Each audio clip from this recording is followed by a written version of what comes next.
오늘 시간에는 항상 은혜 안에 머무르라는 제목으로 하나님 말씀 증거하도록 하겠습니다. 지난 금, 토 주일에 부흥회를 은혜 가운데 마쳤습니다. 부흥회가 끝나고 나면 우리에게 남는 것들이 있습니다.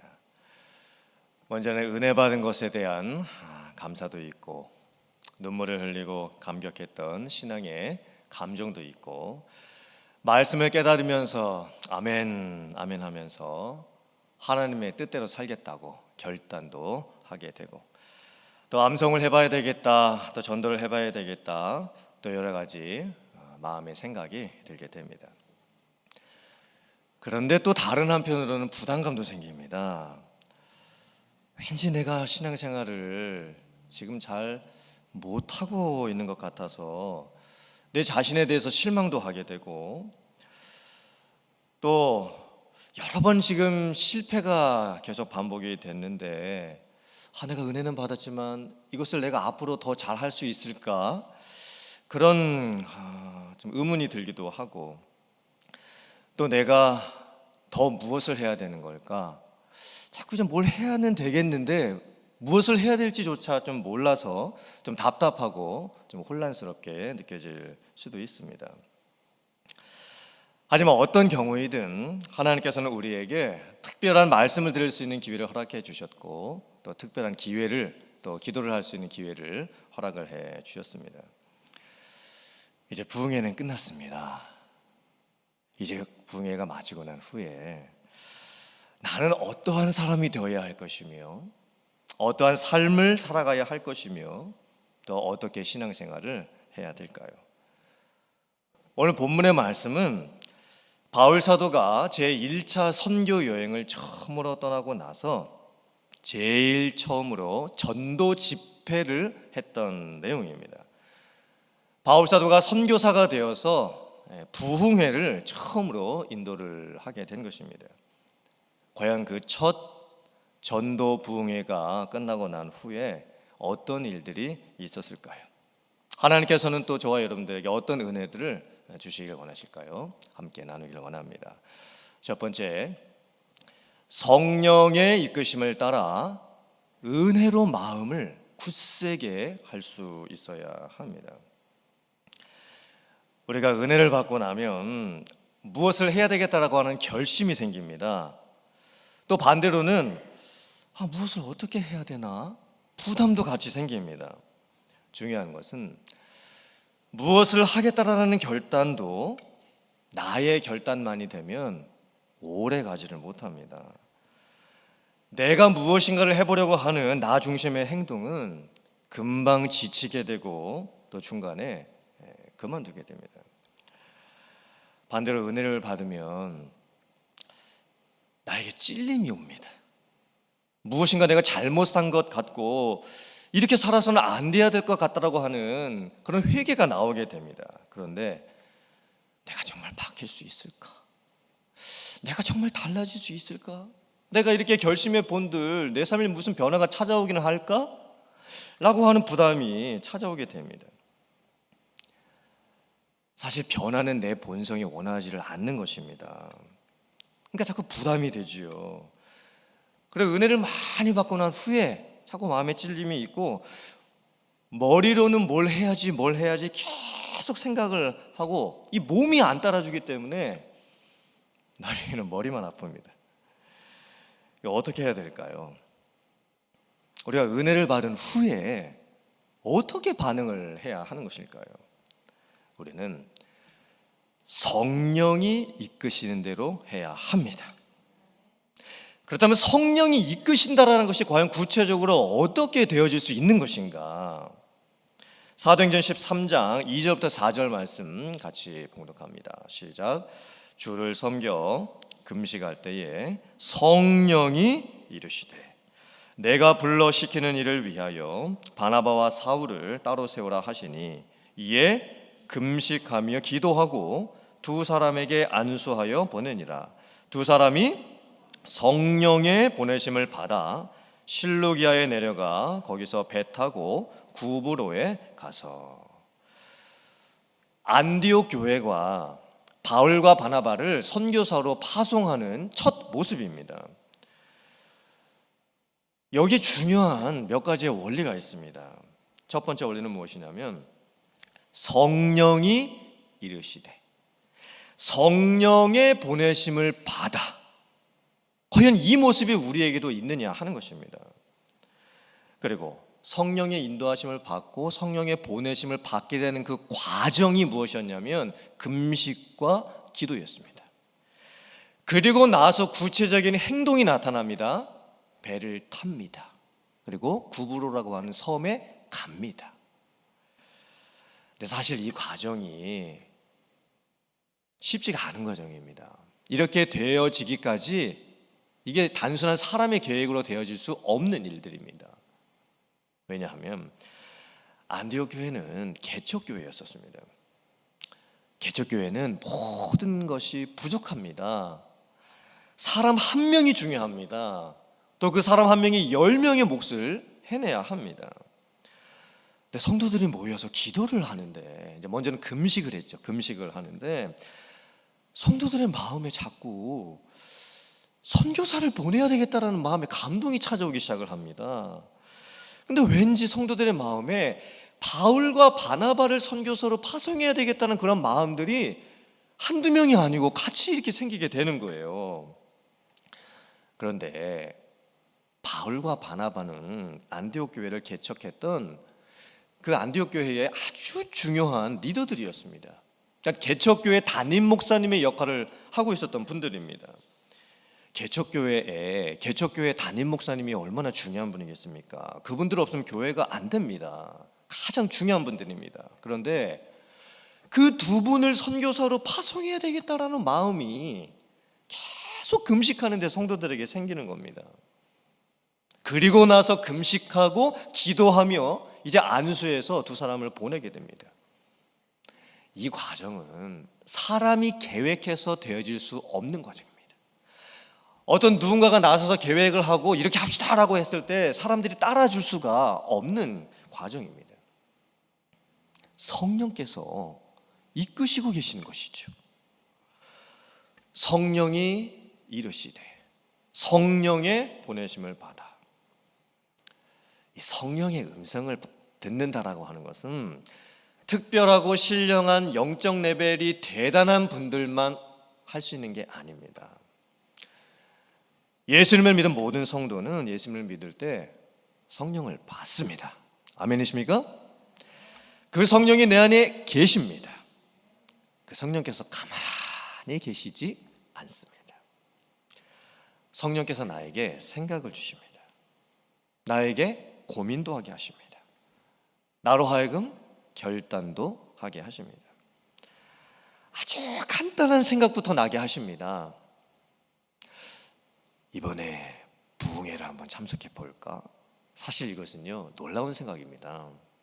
그리고 저분이 지금 어려운 일을 당하셨는데 뭔가 지금 도움이 필요할 것 같은데 내가 찾아가 볼까? 내가 가서 도와드려야 되나? 이런 생각 역시 놀라운 생각입니다. 오늘 이제 주일이지요. 이제 예배 마치고 나서 집에 가셔서 이제 오후 시간에 이제 쉬는 시간들이 있으실 겁니다. 그때 남자분들께서 오늘 집 청소나 한번 해볼까? 아내가 잔소리도 하나도 안 했는데 남자분들에게 이런 마음이 든다라고 하는 것은 이건 대단한 것입니다.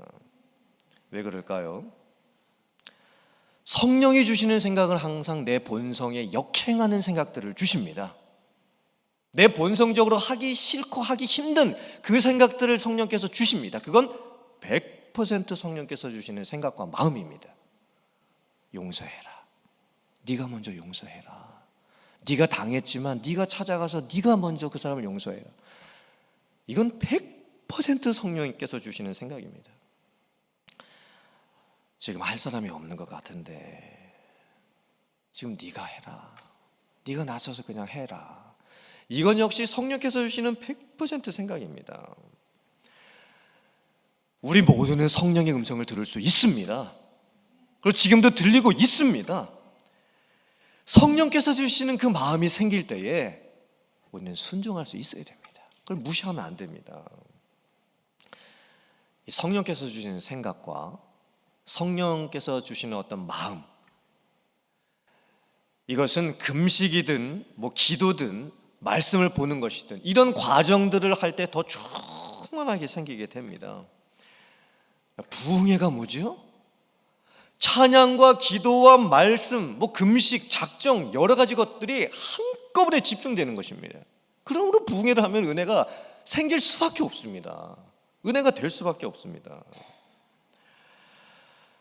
이제 우리가 부흥회를 마쳤지요. 반드시 하나님께서 내게 주신 은혜가 있습니다. 그 성령께서 마음을 열어주신 부분이 있습니다. 그 성령께서 주시는 생각에 집중을 해보세요. 그리고 성령께서 주시는 그 마음과 갈등이 더 있게 해달라고 구해보세요. 부흥회는요, 어떤 정해진 기간에만 이루어지는 게 아닙니다. 나의 매일매일의 삶이 부흥회가 될 수 있습니다. 나 혼자 하는 부흥회지. 하나님 앞에서 나 혼자 하는 부흥회를 매일매일 나는 할 수 있습니다. 그래서 성령께서 계속 생각을 주시죠. 마음도 주시고 결단도 주시고, 그리고 나서 무엇인가를 하게 되면 그건 끌려가서 하는 겁니다. 성령께 끌려가서 자발적으로 되죠. 그리고 좀 부담도 되죠. 좀 하기 싫은 마음도 있습니다. 그래도 되게 되어집니다. 성령께서 하시기 때문입니다. 히브리서 13장 9절 말씀 같이 봉독합니다. 시작. 여러 가지 다른 교훈에 끌리지 말라. 마음은 은혜로서 굳게 함이 아름답고 음식으로서 할 것이 아니니 음식으로 말미암아 행한 자는 유익을 얻지 못하였느니라. 우리의 마음이 어떻게 움직일까요? 우리의 마음이 언제 열리고 언제 감동이 되고 언제 무엇인가를 하겠다라고 하는 그런 결단이 생기게 되는 걸까요? 가장 기본적인 것은 음식입니다. 오늘 성경도 그렇게 말씀하고 있죠. 맛있는 음식을 먹을 때, 음식은 입을 즐겁게 해줍니다. 음식을 먹을 때 기분도 좋아지죠. 또 사람들하고 같이 이렇게 음식을 먹을 때 이야기 나누고 웃고 즐거워하게 됩니다. 매운 음식을 먹으면 땀나고 스트레스도 풀리는 것 같습니다. 그런데 성경은 말씀합니다. 음식으로 말미암아 행한 자는 유익을 얻지 못하느니라. 즉 사람의 마음이 진짜 움직여야 될 때가 있는데 그 마음이 움직여지는 것이 음식 같은 것 가지고는 한계가 있다고 말씀을 하고 있는 겁니다. 왜일까요? 음식은 그 음식이 입에 있을 때만 맛있습니다. 음식이 사람에게 주는 기쁨은 잠깐입니다. 또 음식이라는 것이 내가 직접 해먹는 음식은 맛이 없습니다. 아무리 맛있는 음식도 내가 해먹으면 맛이 없습니다. 음식하면서 그 냄새 다 맡고 기름 냄새 다 맡고 그 수고가 다 들어갔기 때문에 내가 만든 음식은요 딱 차려놓으면 이미 나는 다 힘에 지친 거예요. 내가 아무리 맛있는 음식을 해도요 나는 맛있게 못 먹습니다. 음식은 언제 맛있죠? 누군가 남이 해주는 음식 먹을 때, 누룽지 하나를 먹더라도 다른 사람이 정성껏 끓여주는 음식을 먹을 때 맛있는 거예요. 그런데 아무리 맛있는 음식 먹어도 그 음식으로 사람이 바뀌지가 않습니다. 사람의 마음이 어떻게 바뀐다고요? 은혜로서 마음을 굳세게 할 때 마음이 바뀌는 것입니다. 그것이 아름답다라고 말씀을 합니다. 여러 가지 다른 교훈에 끌려가지 말아라. 즉, 이 세상에서 너의 귀, 너의 입, 너의 눈 이런 것들을 즐겁게 해주는 것으로 네가 바뀔 수 없다. 은혜로서 마음을 굳게 할 때 아름답다. 아멘이십니까? 결국 우리의 인생은 누구를 따라가느냐에 따라 결정이 납니다. 음식이라고 하는 것은 한 예의죠. 사람을 즐겁게 해주는 많은 것들이 있지만 그런 것들이 내 마음을 바꿔놓지 못합니다. 그런 것들이 있어도 뭐 잠깐은 따라갈 수 있겠지만 끝까지 내가 따라가지가 않습니다. 성령을 따라가시기를 바랍니다. 성령의 이끄심을 따라 순종해 나아가시기를 바랍니다. 은혜로서 여러분들의 마음을 다시 한번 굳세게 하시기를 바랍니다. 부흥회는 끝났습니다. 하지만 그 은혜는 남아 있습니다. 분명히 하나님께서 여러분에게 주셨던 은혜가 있습니다. 성령이 이끄시는 삶으로, 또 은혜로 마음을 굳세게 하는 삶으로 살아갈 수 있는 여러분들 다 되실 수 있기를 주님의 이름으로 축원합니다. 두 번째, 하나님의 은혜를 헛되게 하지 말아야 합니다. 간직하고 머무를 수 있게 해야 합니다. 제1차 선교를 떠날 때에 바울과 바나바와 마가 세 사람이 팀을 이루어서 선교를 떠났습니다.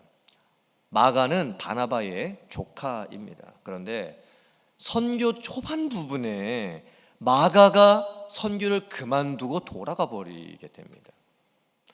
왜 마가가 선교를 중간에 그만두고 자기 혼자만 돌아가 버렸을까? 여러 가지 학설이 있지만 아무튼 힘든 거죠. 뭔가 자기가 안 맞는 겁니다. 마가가 선교를 그만두고 돌아가 버린 이 사건은 나중에 2차 선교를 떠나게 될 때에 바울과 바나바가 마가를 다시 데리고 갈 것이냐 안 데리고 갈 것이냐를 가지고 싸우게 되는 트리거 역할을 해버리고 맙니다. 처음에 마가는 분명히 은혜를 받았죠. 어떻게 은혜를 안 받고 선교를 따라 나설 수가 있겠습니까? 은혜를 받았습니다. 그런데 그 은혜가 오래 머물지를 못합니다. 그 심령의 성령의 충만함이 오래 간직되지가 않았던 거예요. 물론 나중에 마가는 변화가 됩니다. 오순절 성령 강림과 충만함을 받았을 때 열심히 그 120명의 사람들이 모여서 기도를 했는데 누구의 집에 모여서 기도를 했죠? 마가의 다락방에 모여서 기도했습니다. 정확히는 마가의 어머니의 다락방이겠죠. 마가복음은 누가 썼을까요? 질문이 좀 어렵습니까? 마가복음은 누가 썼습니까?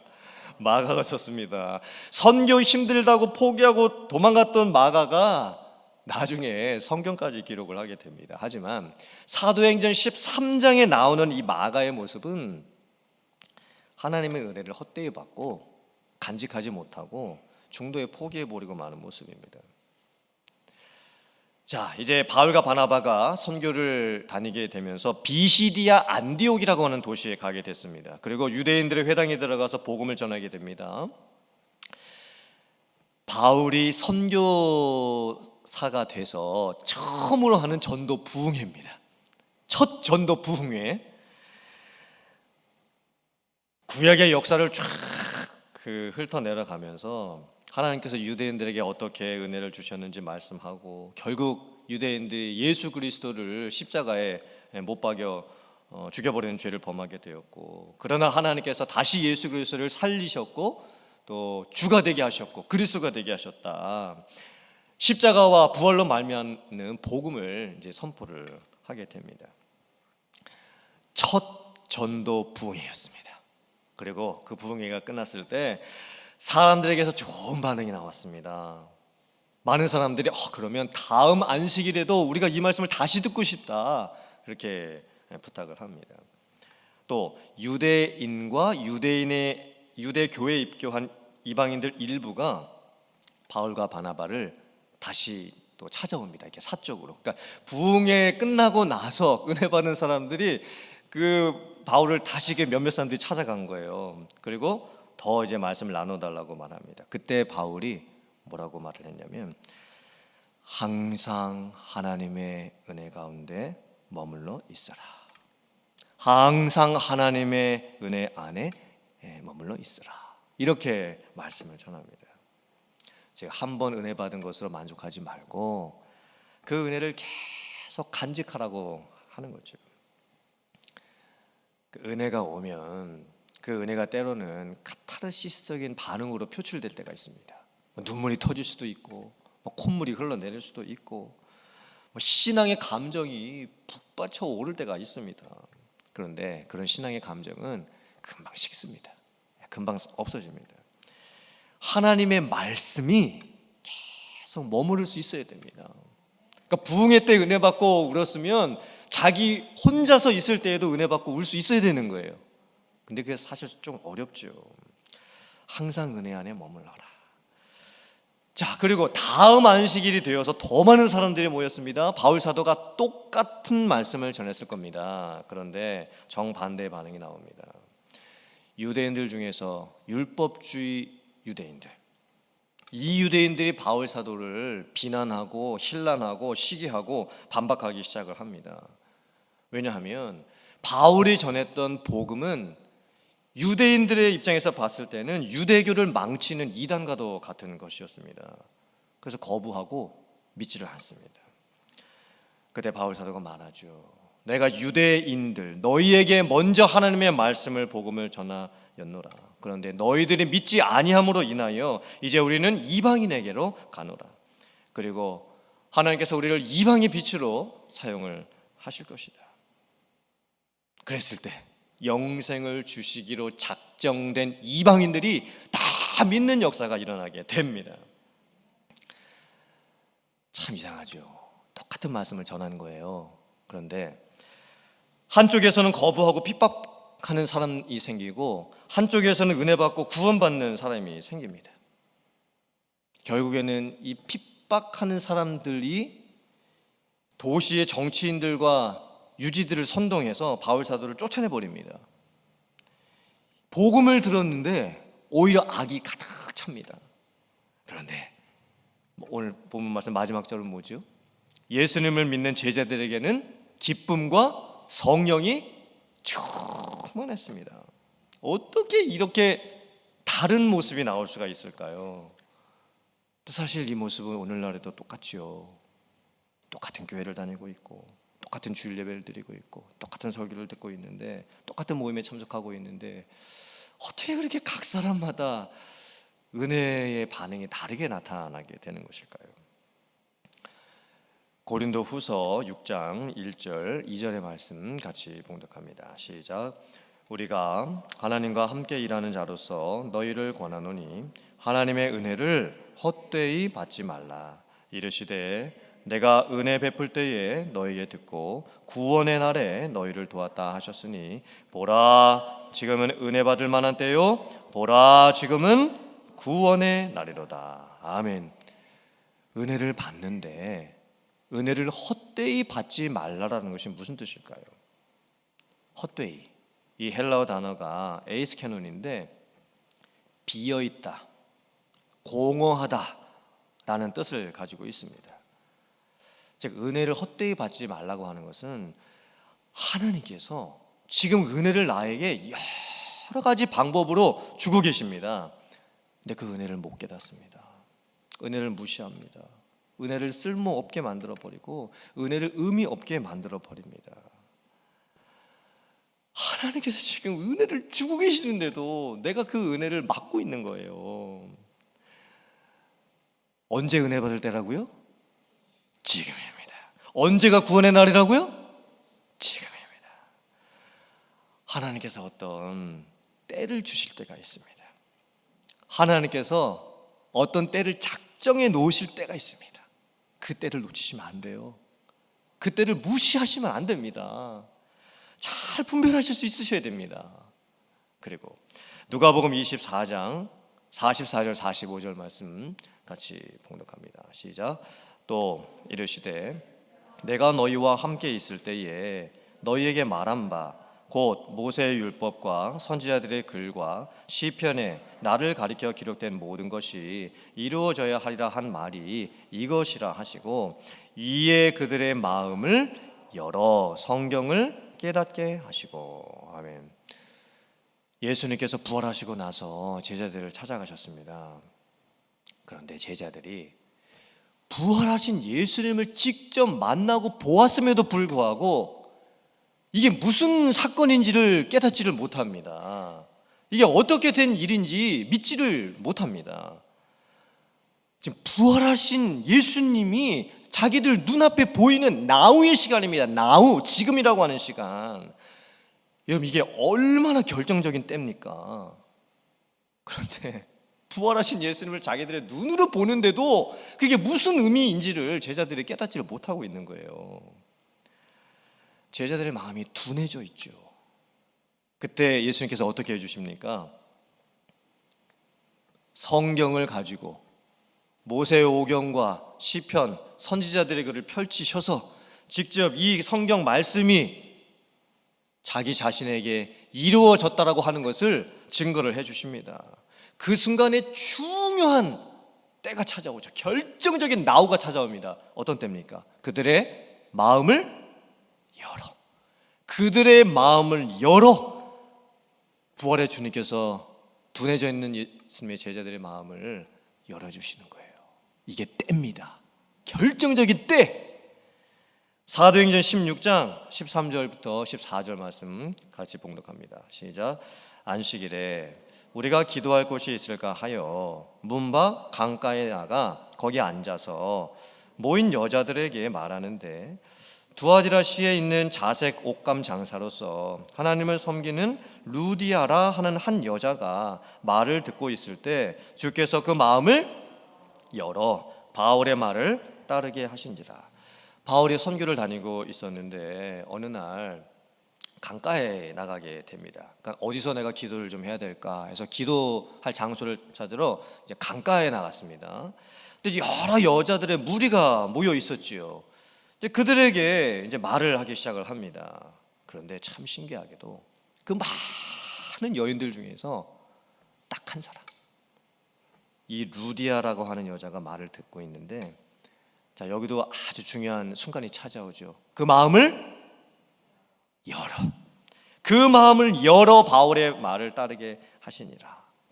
많은 여인들이 있었습니다. 그런데 한 여인의 마음이 열립니다. 하나님께서 열어주시는 것이죠. 하나님께서 여러분들에게도 마음을 열어주실 때가 있습니다. 물론 하나님이 어떤 사람의 마음을 일부러 닫아놓으시지 않으시죠. 그건 우리 책임이죠.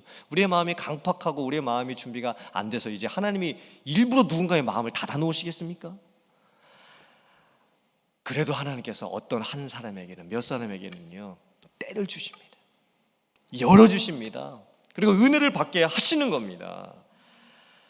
지금 여기에도 분명히 하나님께서 그 마음을 열어놓으신 분이 계십니다. 그리고 그 사람에게서 하나님의 역사는 시작이 됩니다. 부흥이 시작이 됩니다. 교회는 세워지게 되는 것이고 변화는 일어나게 됩니다. 그 은혜의 때를 놓치지 마세요. 그리고 그 은혜의 때는 항상 나에게 나우라고 하는 시간으로 찾아옵니다. 어제도 아니고 내일도 아닙니다. 부흥회는 이미 끝났습니다. 그리고 나중에 언제 또 은혜를 주시기도 하겠지만 오늘입니다. 오늘, 지금 바로 그때입니다. 그래서 여러분들 항상 은혜 안에 머무시기를 간절히 바라고, 항상 그 은혜를 간직하면서 매일매일 그 삶을 살아가는 여러분들 다 되실 수 있기를 주님의 이름으로 축원합니다. 아멘.